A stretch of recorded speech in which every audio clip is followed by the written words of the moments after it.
स्वागत है दोस्तों आप सबका मेरे इस चैनल पे जिसका नाम है लुक वेयर हेवन। ये वीडियो शुरू करने के पहले ही मैं आपको बताना चाहता हूँ ये एक बड़ा वीडियो होने वाला है और ये वीडियो मैंने किसी को डिस्क्रिमिनेट या नीचा दिखाने के लिए नहीं बनाया है। ये बस मेरा एक्सपीरियंस रहा है जो मैं आपके साथ शेयर कर रहा हूँ। आज है 21 अक्टूबर। आज पूरा एक महीना हो गया है मेरे रिवोल्ट RV400 को सर्विस सेंटर ले जाके। मेरे पिछले वीडियो में मैंने आपको दिखाया था मुझे क्या क्या सहना पड़ा था अपनी मोटरसाइकिल सर्विस कराने के लिए। 6-7 हफ्ते बाद मुझे अपॉइंटमेंट मिला था नजफगढ़ अपनी मोटरसाइकिल ले जाने के लिए, सर्विसिंग के लिए और रिपेयर के लिए। वो भी एरिया मैनेजर ने बोला था जाने के लिए। मोटरसाइकिल तो जरा भी चालू नहीं हो रही थी तो मुझे टेम्पो हायर करके अपनी मोटरसाइकिल सर्विस सेंटर लेके जानी पड़ी थी। पर अफसोस सर्विस सेंटर के तो नखरे ही कुछ और थे वहां पे। मेरे पिछले वीडियो में आपने देखा ही रहेगा मैं कितना फ्रस्ट्रेट हो चुका था।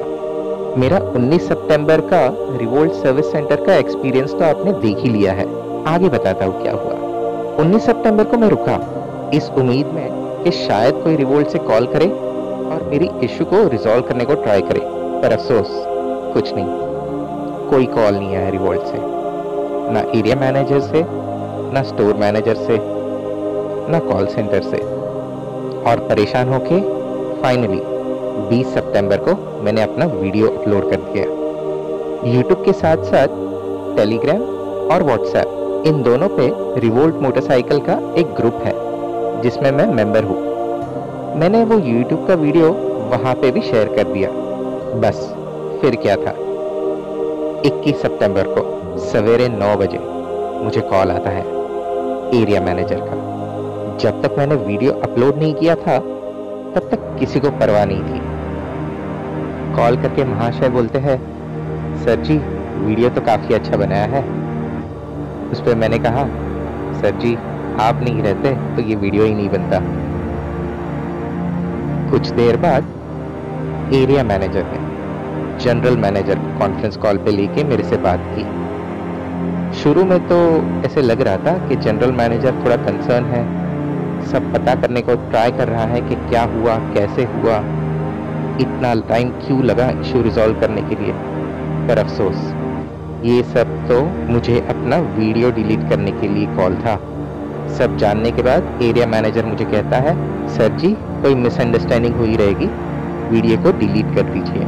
मैंने उनसे कहा, सर मिसअंडरस्टैंडिंग एक बार होती है, 2 बार होती है, 6-7 हफ्ते तक नहीं होती। इशू रिजॉल्व हो ना हो उसकी तो किसी को परवाह ही नहीं। बस कॉल करके बताते हैं, सर जी यूट्यूब का वीडियो डिलीट कर दीजिए। मैंने तो साफ साफ कह दिया, सर पहले मेरा इशू रिजॉल्व करिए, उसके बाद हम वीडियो डिलीट करने की बात करेंगे। उसके बाद तो सर क्या सर्विस मिली।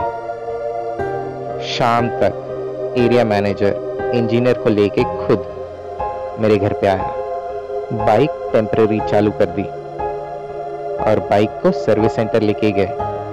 मैंने उनको कहा, सर जी 6-7 हफ्ते से बंद पड़ी है, पूरा चेकअप कीजिए और कुछ भी इशू रहेगा तो मुझे कॉल कीजिए, आई एम विलिंग टू पे फॉर इट।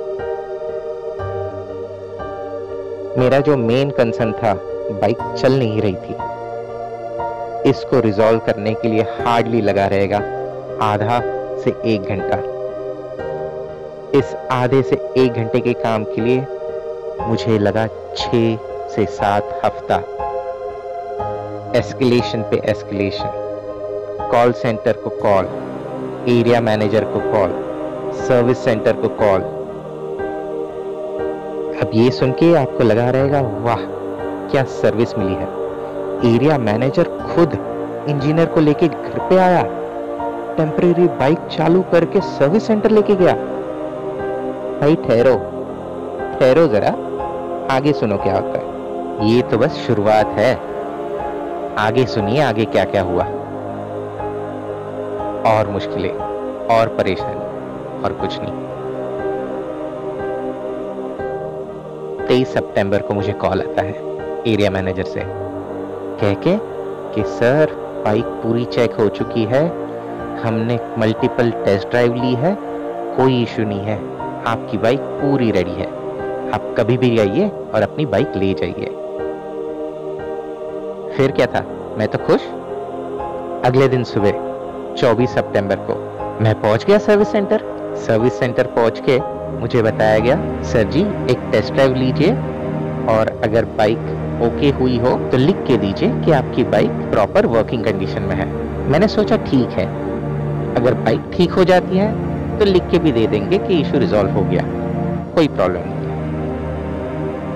एक छोटा सा टेस्ट ड्राइव लिया और स्टार्ट में तो लग रहा था कि बाइक प्रॉपर्ली वर्किंग कंडीशन में है, तो मैंने उनको लिख के दे दिया कि ठीक है, आपने आपका काम कर दिया है, बाइक प्रॉपर वर्किंग कंडीशन में है, इस बाइक को ठीक कराने के लिए मुझे इतना इतना पैसा लगा। उस लेटर में मैंने टेम्पो के बारे में कुछ नहीं लिखा, पर नहीं, वो लेटर उन्होंने रिजेक्ट कर दिया। उनको अपने वर्डिंग में चाहिए था कि ये इशू रिजॉल्व हो चुका है, तो उन्होंने मुझसे दूसरा लेटर लिखवाया उनके अपने वर्डिंग में, मेरे हैंडराइटिंग में। मैंने सोचा चलो जाने दो, दे देते हैं लिख के। रिवोल्ट के एरिया मैनेजर ने जो वर्डिंग बोला था, मैंने वही वर्डिंग लेटर में लिख के उनको साइन करके दे दिया। बस आपको लगता रहेगा कहानी खत्म, नहीं जी, अब तो शुरुआत है। मैं बाइक लेके निकला। अब वो छोटा सा टेस्ट ड्राइव था, हार्डली 100 मीटर का, जिसपे मुझे और कोई इशू पता नहीं चला। बाइक लेके मैं जैसे ही घर आ रहा था, 200-300 मीटर की दूरी पर मुझे इश्यूज पता चलने लग गए। सबसे पहली बात तो एरिया मैनेजर ने मुझे कहा था, सर जी पूरा चेकअप हो चुका है, कोई इशू नहीं है अभी। अब क्या बोलूं, इन लोगों ने तो टायर की हवा भी चेक नहीं की थी, जबकि उनको मालूम है कि 6-7 हफ्ते से बाइक बंद पड़ी है। टायर की हवा तो छोड़ ही दो, पड़े या फॉर सम रीजन इंडिकेटर काम नहीं कर रहे हैं, कभी करते हैं कभी नहीं करते एक्चुअली। हॉर्न तो पूरा ही बंद हो गया था, जबकि वो पहले चल रहा था। ब्रेक दबाने के बाद ब्रेक लाइट एक साइड की चलती है, दूसरे साइड की नहीं चलती है।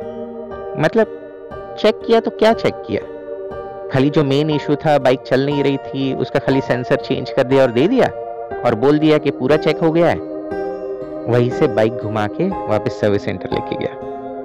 एरिया मैनेजर को लेके आया बाहर, बाइक दिखाई, उनको बोला सर जी आप ही चेक करो, आप बोल रहे थे आपने पूरा चेक करा दिया है, पता नहीं आपने क्या चेक किया है।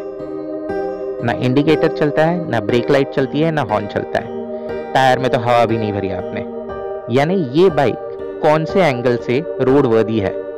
यानी कि मैं अगर 60 की स्पीड पे बाइक चला रहा हूँ सोच के कि मुझे राइट टर्न लेना है, मैं इंडिकेटर दे रहा हूँ सोच के कि इंडिकेटर चल रहा है, राइट जा रहा हूँ और पीछे से किसी गाड़ी ने ठोक दिया। अब गलती किसकी होगी, उस गाड़ी की जिसने मुझे ठोका या मेरी कि मेरा इंडिकेटर नहीं चल रहा था।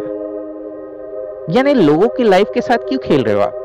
मैंने वो बाइक वापस वही सर्विस सेंटर पे छोड़ दी और उनको मैंने वापस से क्लियरली कहा, सर जी I am willing to pay, ये बाइक का जो भी इशू है उसको रिजॉल्व करके दीजिए। अब इस बार 29 सितंबर को मैं सर्विस सेंटर गया, मुझे कॉल आया था बताने के लिए, सर अभी तो पूरा चेक कर लिया हमने, इस बार तो टायर में हवा भी भर दी है, अब तो कोई इशू नहीं आएगा। इस बार और एक इशू जो मैंने उनको बताया था अभी भी वैसा ही था। चलाते चलाते मोटरसाइकिल अचानक से मोड 1 से मोड 2 जा रही है, मोड 2 से मोड 1 आ रही है। यानी कि सोचिए आप 60 की स्पीड पे चला रहे हो मोड 2 पे, अचानक से बाइक मोड 1 पे आ जाती है, सीधा 60 to 50, 50 to 45। पीछे गाड़ी आ रही है जो 60 की स्पीड पे चला रही है, सोचिए क्या होगा। वापस वो बाइक मैं सर्विस सेंटर लेके गया, इंजीनियर को बाहर बुलाया, उससे चेक करवाया, वो खुद टेस्ट ड्राइव लेके आया और उसने कंफर्म किया, हाँ ये इशू है, बाइक मोड 1 और मोड 2 में चेंज हो रही है रैंडमली। इंजीनियर अंदर जाके क्लीनिंग किट लेके आया, स्विच ओपन किया, साफ किया, बस। मैंने बोला भैया साफ क्यों कर रहे हो, चेंज करो इसे, इससे किसी की जान भी जा सकती है, ये इशू है। तो सर ने कहा सर हमारे पास तो पार्ट्स ही नहीं है, कहाँ से चेंज करेंगे। मैंने एरिया मैनेजर को बाहर बुलवाया, उनको ये इशू बताया। मुझे बताया गया जब स्टॉक आएगा तो वहां से कॉल आएगा और मैं सर्विस सेंटर बाइक ले जाके उसको रिप्लेस कर सकता हूँ। मैंने सोचा चलो ठीक है, एटलीस्ट वर्किंग कंडीशन थोड़ा तो बेटर है। मैंने अपना पेमेंट किया। अब सबसे फनी बात, जो सेंसर खराब हुआ था जिसकी वजह से बाइक नहीं चल रही थी, उसका बिल ही नहीं है। यानी सर बोलते हैं कि उस सिस्टम में कुछ इश्यू चल रहा है, तो वो छोड़ के बाकी सबका बिल निकला पर वो सेंसर का बिल नहीं निकला। तो मैंने कहा ठीक है सर, कोई प्रॉब्लम नहीं है, आप जब भी बिल बनाओगे मुझे फोटो भेज देना, मैं उसका पेमेंट कर दूंगा। अभी जितने का बिल है मैं उसका पेमेंट कर देता हूँ। And they were okay with it. 2 October, bike चालू नहीं हो रही है। रिमोट का बटन दबा रहा हूँ, रिमोट के ऊपर लाइट दिख रही है पर बाइक चालू नहीं हो रही है। बाइक को चार्जिंग पे लगा रहा हूँ, बाइक चार्ज नहीं हो रही है। मैंने एरिया मैनेजर को वापस कॉल किया, वीडियो बना के उनको भेजा। सर जी बोलते हैं शायद से सर रिमोट कंट्रोल का बैटरी खराब हो गया, वो चेंज करके देखिए। ये सुन के मेरा दिमाग हटा। मैं बोला बस अब मुझे ब्रेक चाहिए, I can't take this anymore. उस दिन से मैंने वो बाइक को हाथ नहीं लगाया। 15 अक्टूबर, मुझे एरिया मैनेजर का कॉल आता है, इसके लिए नहीं कि सर आपके पार्ट्स आ चुके हैं, आप आके अपने पार्ट्स चेंज कराएं, बस ये पूछने के लिए कि सर और कोई इशू तो नहीं है। यानी कि उनको इशू याद भी नहीं है। मैंने उनको याद दिलाया। 2 अक्टूबर को मैंने आपको वीडियो भेजा था, उसके बाद से मैंने बाइक को हाथ नहीं लगाया। और अभी फिलहाल मैं अपने होम टाउन में हूँ, बाइक मेरे पास नहीं है। अभी मेरे को उस बाइक के बारे में जरा भी नहीं सोचना। इतना फ्रस्ट्रेट हो गया हूं मैं रिवोल्ट के सर्विसिंग से। ये तो अच्छा है मेरे पास एक पेट्रोल बाइक है। अगर मैं सिर्फ रिवोल्ट के भरोसे रहता तो आए दिन मुझे टेम्पो हायर करना पड़ता बाइक को एक जगह से दूसरे जगह ले जाने के लिए, और खुद के लिए ओला और उबर। 1.5 लाख का इन्वेस्टमेंट। बाइक चालू नहीं हो रही है, इंडिकेटर्स काम नहीं कर रहे हैं, हॉर्न नहीं बज रहा है, मोड 1 मोड 2 में चेंज हो रहा है रैंडमली।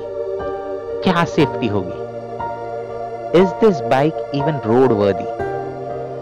क्या ऐसी बाइक रोड पे लीगली चलानी चाहिए? खुद की जान तो जाएगी जाएगी, पीछे वालों का एक्सीडेंट भी हो जाएगा, और पता नहीं अगर किसी का कंट्रोल छूट गया पीछे से तो भाई हम तो बच गए, लेकिन किसी बेगुनाह को कुचल देगा।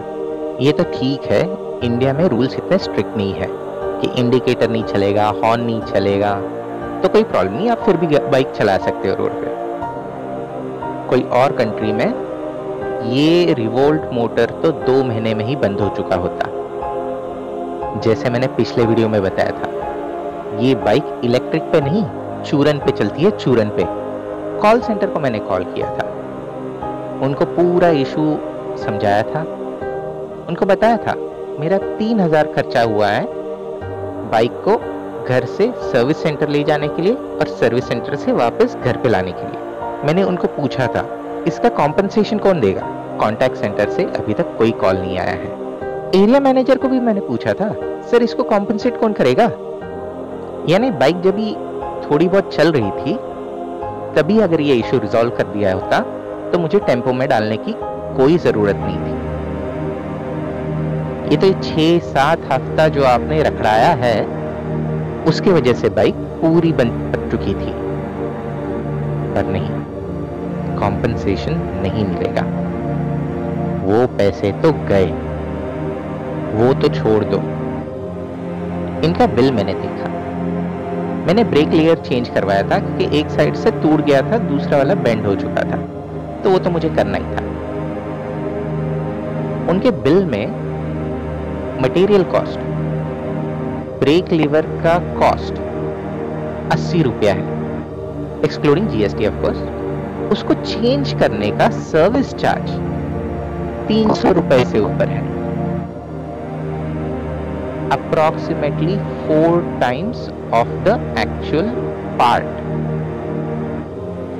और 300 रुपए दोनों लीवर चेंज करने का नहीं, 300 रुपया एक लीवर चेंज करने का। तो 2 लीवर मैंने चेंज किया, उसका लगा 600 रुपया सिर्फ सर्विस चार्ज, और पार्ट्स का 160।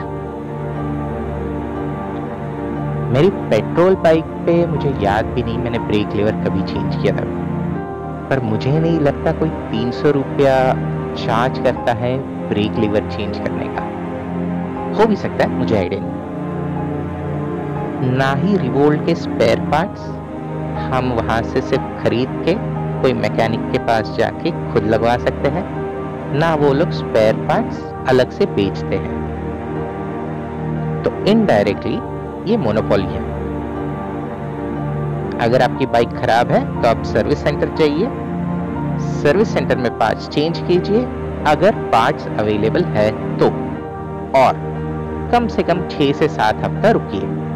फ्रस्ट्रेट होइए, एस्केलेट कीजिए, कॉल सेंटर को कॉल कीजिए, टेम्पो में डाल के बाइक लेके आइए, 3000 रुपए अपनी जेब से डालिए, तब जाके 160 रुपए के पार्ट्स चेंज होंगे। उसके ऊपर आपको 600 रुपए का सर्विस चार्ज लगेगा। यानी कि बराबर है ना। अगर ब्रेक लीवर ही टूट गया तो आप ब्रेक नहीं लगा पाओगे, अगर आप ब्रेक नहीं लगा पाओगे तो आप तो बाइक चालू करके रोड पे लेके नहीं जाओगे, आपको टेम्पो में ही डाल के लेके जाना पड़ेगा, राइट।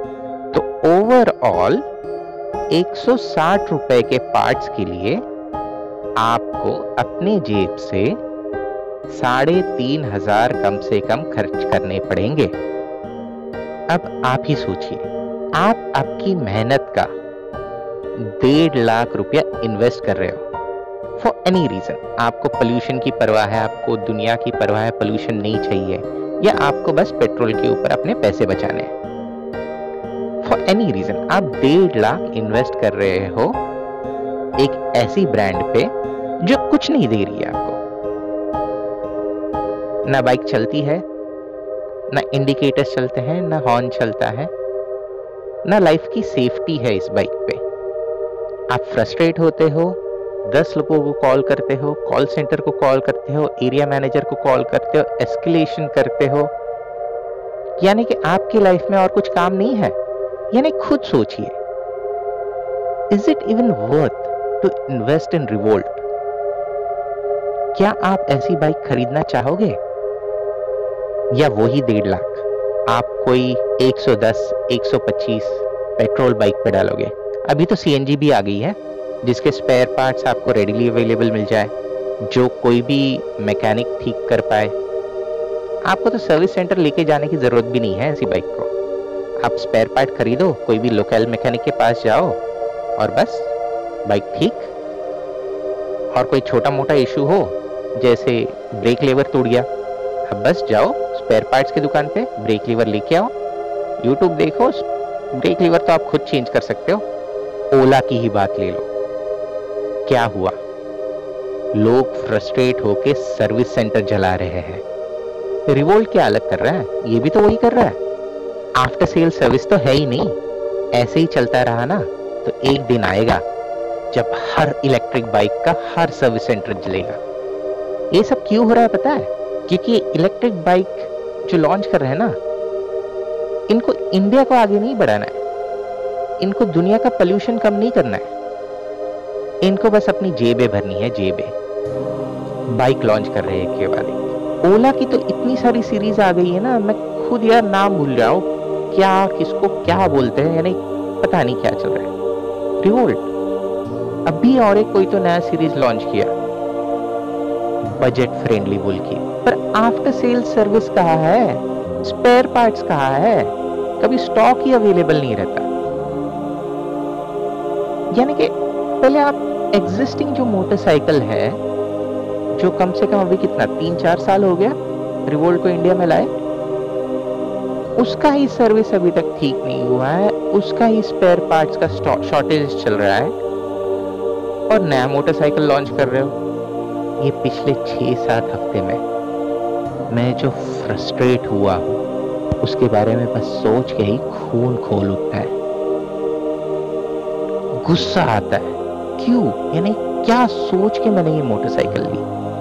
पेट्रोल बाइक में क्या कमी थी? ये वीडियो तो बस लंबा होते ही जा रहा है। मैं एक और वीडियो बनाऊंगा, उसमें पूरा डिटेल बताऊंगा। मैंने कितने कॉल किए थे, किन किन को किए थे, बिल कितने का आया था, बिल के चार्जेस क्या थे, पार्ट्स के चार्जेस क्या थे, सर्विस चार्जेस क्या थे। अनफॉर्चुनेटली मेरे पास कोई भी कॉल का ऑडियो रिकॉर्डिंग नहीं है, नहीं तो वो भी डाल देता। अगेन, मैं ये वीडियो किसी को नीचा दिखाने के लिए नहीं बना रहा हूँ। मैं ये वीडियो बस अपना एक्सपीरियंस बता रहा हूँ, ताकि आप लोग जो सोच रहे हैं रिवोल्ट खरीदने की, एक बार ध्यान से सोच के इन्वेस्ट कीजिए। 1.5 लाख छोटी अमाउंट नहीं है, ना ही आपके पास दुनिया भर का टाइम है एक छोटा सा इशू रिजॉल्व करने के लिए। आधे घंटे में जो इशू रिजॉल्व हो चुका था, उसके लिए मैंने 6 से 7 हफ्ते गलाए। आज के लिए बस इतना ही। बने रहिए मेरे संग मेरे आने वाले वीडियो के लिए, जिसमें और डिटेल्स मिलेंगे आपको प्रूफ के साथ, ताकि आप रिवोल्ट में इन्वेस्ट करने के पहले 2 बार प्रॉपर्ली सोच के डिसीजन लें कि इलेक्ट्रिक बाइक इंडिया में फिलहाल फीजिबल है या नहीं है। इस वीडियो को अंत तक देखने के लिए धन्यवाद। अगर ये वीडियो पसंद आई हो तो प्लीज लाइक, कमेंट और सब्सक्राइब करना ना भूलिए। धन्यवाद।